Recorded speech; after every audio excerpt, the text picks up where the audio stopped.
Presentamos Entrevista.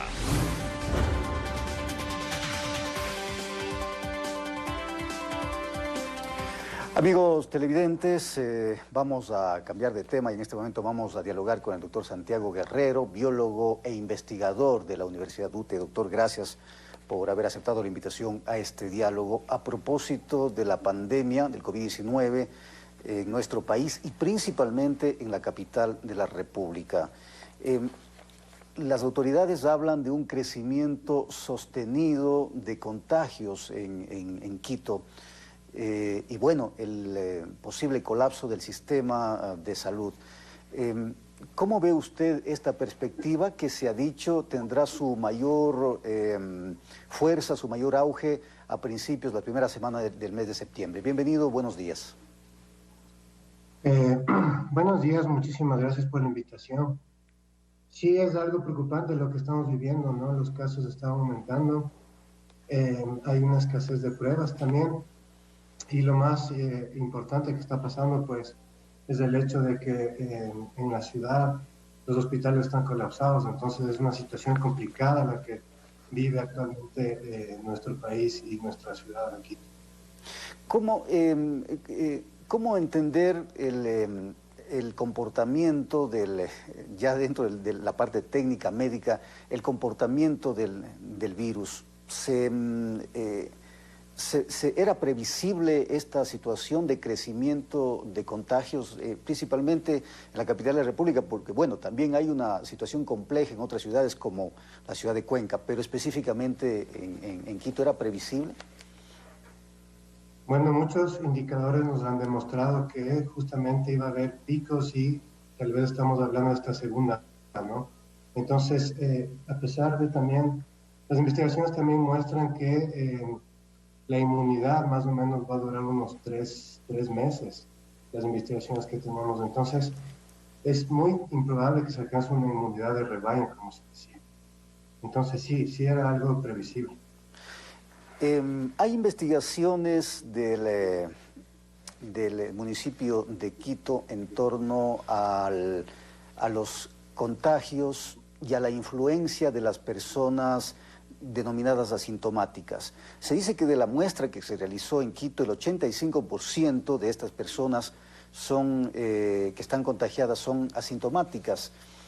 ¿Qué nos hace ver esto? ¿Qué precedente crea a futuro para la ciudad de Quito? A ver, justamente la estadística a nivel epidemiológico de esta enfermedad nos demuestra que la mayoría de personas son asintomáticas. Entonces, los datos que usted menciona en este estudio, pues es lo que se esperaba, que la mayoría de personas sean asintomáticas. Y eso es bastante grave porque es bien difícil rastrear este tipo de personas y es muy probable, pues obviamente, que ellos sigan contagiando la enfermedad. Entonces, hay que buscar estrategias para más o menos entender, justamente con este estudio, a nivel nacional, cuántas personas asintomáticas infectadas con el virus hay. Generalmente, ¿cuál es el comportamiento de un virus? Porque hay quienes manifiestan que, si bien es cierto, en este momento se está buscando una vacuna para el coronavirus, pero, insisto, hay quienes consideran que el virus podría desaparecer incluso antes de que se tenga una vacuna.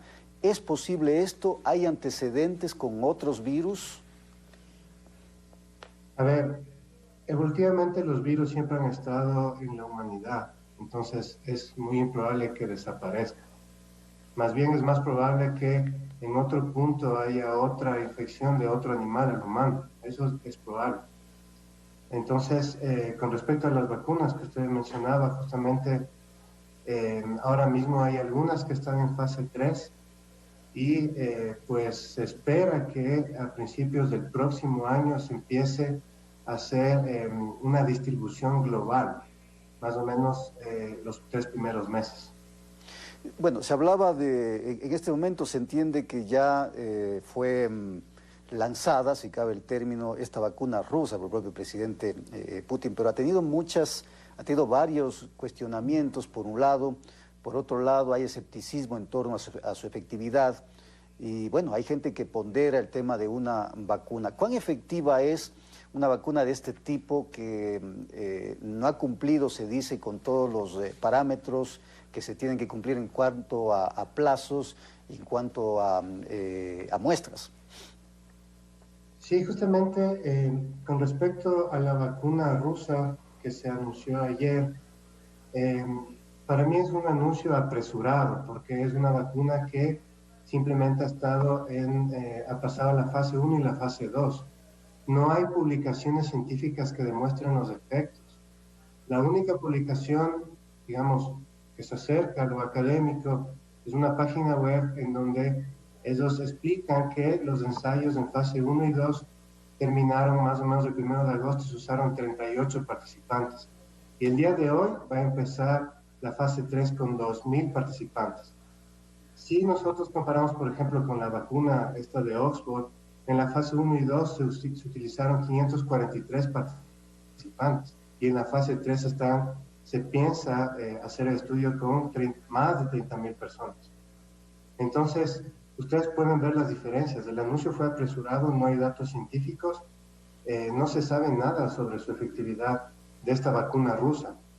Si comparamos con las que están, digamos, en el mismo nivel, tal vez más avanzadas, que es las de Oxford, estas sí se sabe su efectividad, entonces son bastante efectivas en ese sentido, pero la vacuna rusa, a mi parecer, el anuncio fue bastante apresurado y académicamente se podría decir que es poco ético. Es decir, el elaborar una vacuna, el descubrir una vacuna, implica determinado periodo de tiempo. No se puede adelantar a estos protocolos, a estos periodos de tiempo establecidos. Eso es lo que está sucediendo con la vacuna rusa. Sí, justamente hay fases que se deben ir superando, digamos. La primera fase es ver si la vacuna no causa ningún efecto adverso en las personas. Y posteriormente lo que se intenta ver es si generamos inmunidad ante la vacuna. Y las siguientes fases es a mayor escala y en un periodo de tiempo más largo. Ahora hay que entender que los efectos a largo plazo todavía no los podemos estudiar, pero viendo cómo el virus puede causar incluso problemas cardíacos, es posible que en un futuro estas vacunas puedan causar efectos adversos, tal vez uno en 40.000 personas o uno en 500.000 personas, pero esas cosas no sabemos. Entonces, anunciar que existe una vacuna que ya que es buena para utilizar es bastante irresponsable en realidad. Entonces hay que hacer el estudio de manera rigurosa para que esto se dé de la mejor manera y toda la población pueda tener una inmunidad estable frente a este nuevo virus. Todo esto ha creado expectativas precisamente por la situación que estamos viviendo en torno a tener ya una vacuna. ¿Cuándo, en el mejor de los casos, se podría tener ya una vacuna efectiva y bueno, dispuesta para ser utilizada? Podríamos hablar que a mediados del próximo año, porque hay quienes dicen que en octubre del próximo año recién podría estar la vacuna disponible. ¿Es tanto así? Bueno, lo que se piensa es la respuesta es no se sabe, porque primero hay que esperar a que se acaben los ensayos clínicos y las fases. Pero lo que se piensa es que más o menos el próximo año, el primer trimestre del próximo año, ya estaría lista una vacuna en donde se estaría distribuyendo a nivel mundial, al menos a las personas de alto riesgo, médicos y personal hospitalario, y posteriormente al resto de la población. En Ecuador tenemos que tener en cuenta que nosotros necesitaríamos también poder ver cómo funciona esa vacuna en nosotros, porque a nivel, digamos, étnico nosotros somos muy diferentes a las poblaciones en donde se ha desarrollado la vacuna, que es una población mayoritariamente caucásica. Entonces eso también es importante ver en nuestro país, qué pasa, qué efectos tienen las vacunas cuando llega acá. Por eso era bastante importante, y lo dijimos en un principio en la pandemia, que Ecuador debería participar en los ensayos clínicos. Hasta el momento desconozco si alguna médico ecuatoriano o alguna población ecuatoriana esté participando en un ensayo clínico internacional. Gracias al doctor Santiago Guerrero, biólogo e investigador de la Universidad UTE. Gracias por habernos acompañado con este importante tema. Vamos a pasar en este momento con Javier, tiene más información a propósito de la situación del expresidente de la República.